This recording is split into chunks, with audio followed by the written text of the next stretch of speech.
सुनसान गांव बरौली।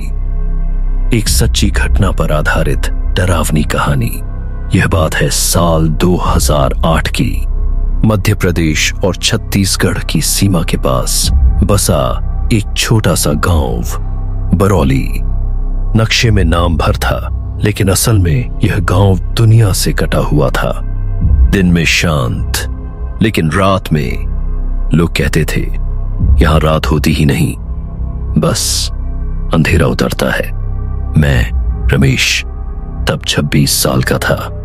सरकारी नौकरी की तैयारी कर रहा था और गांव-गांव जाकर सर्वे का काम करता था।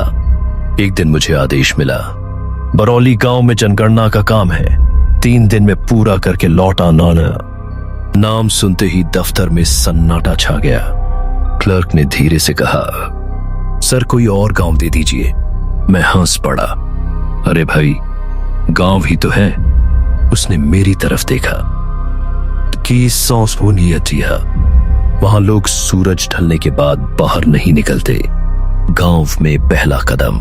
बरौली पहुंचने के लिए आखिरी 7 किलोमीटर पैदल चलना पड़ा। चारों तरफ घना जंगल, सूखे पेड़ और अजीब सी खामोशी। गांव में घुसते ही लगा जैसे समय थम गया हो। कच्चे घर, टूटे दरवाजे और सड़कों पर कोई नहीं। मैंने एक बुजुर्ग से पूछा, सरपंच कहां मिलेंगे? वह कांपते होंठों से बोला, दिन में मिलो, रात से पहले निकल जाना। मैंने पूछा, क्यों? उसने बस इतना कहा, रात को वो जाग जाते हैं। पहली रात, डर की शुरुआत। मुझे स्कूल की पुरानी इमारत में ठहराया गया। खिड़कियां टूटी थीं और दीवारों पर अजीब निशान, इमोशी की जैसे किसी ने नाखूनों से खुरचा हो। रात के 9 बजे पूरा गांव अंधेरे में डूब गया। न बिजली, न कुत्तों की आवाज, न कीड़े मकोड़े, बस सन्नाटा।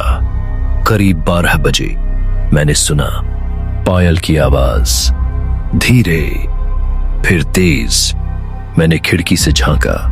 गली में एक औरत खड़ी थी, सफेद साड़ी, खुले बाल, लेकिन उसके पैर जमीन को छू नहीं रहे थे। अचानक उसने सिर घुमाया। उसका चेहरा नहीं था, सिर्फ काला साया। मेरी सांस रुक गई। गांव का सच। अगली सुबह मैंने गांव वालों से पूछा, सब चुप। आखिर एक आदमी बोला, 30 साल पहले यहां एक लड़की थी, सावित्री की शादी जबरन की गई थी।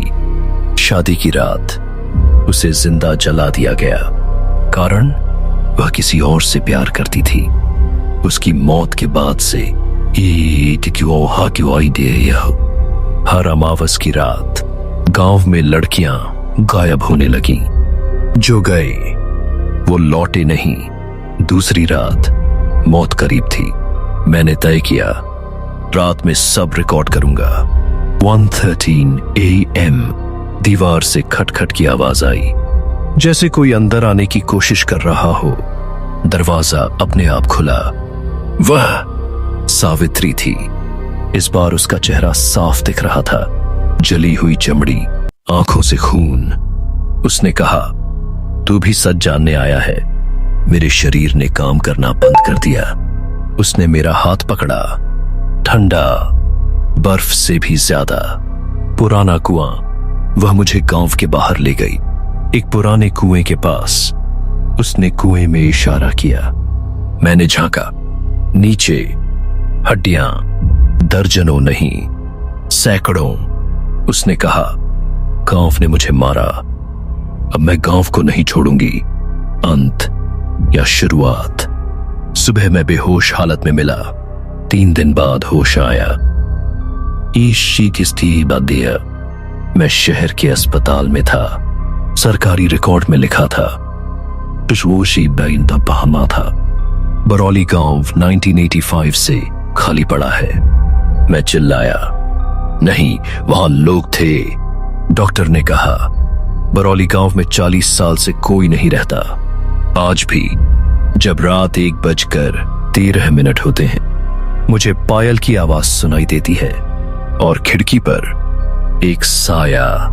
नोट: यह कहानी असली घटनाओं और ग्रामीण लोक कथाओं से प्रेरित है। कई सर्वे अधिकारियों ने ऐसे गांवों में अजीब अनुभव बताए हैं जो कभी सरकारी रिकॉर्ड में दर्ज नहीं हुए।